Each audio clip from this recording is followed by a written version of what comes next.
Член национальной сборной страны по биатлону ухтинец Григорий Новосад еще только привыкает к вниманию журналистов. Первое приглашение на сборы от наставников российской команды он получил в сентябре. После этого были старты, но пока без серьезных результатов.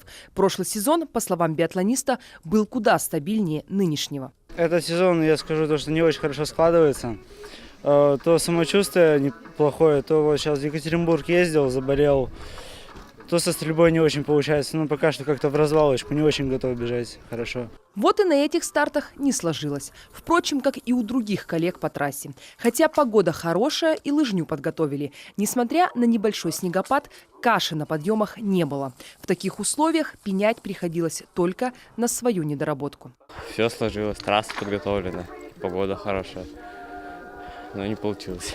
Антирекорд первого стартового дня. На 0 не отстрелялся ни один спортсмен.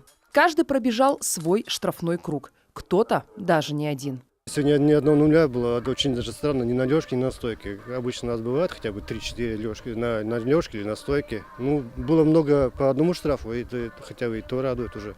Просто на стойке были иногда порывы, приходили ребята, скорее всего из-за этого.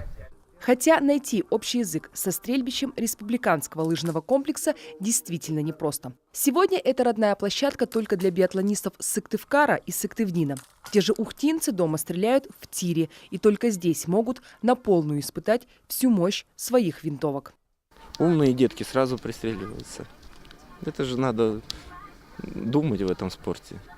У кого-то получается, у кого-то нет. Так что все через голову пройдет. В среднем 7,5 километров с 2 огневыми рубежами и штрафными кругами юноши проходили за 22 минуты. Уже завтра, надеются наставники, наши стреляющие лыжники, вдохновленные успехами российских биатлонистов на немецком этапе Кубка мира, все же установят свои домашние рекорды и по скорости, и по стрельбе. Виктория Палкина, Артем Соколов, телеканал Юрган, Сыктывдинский район.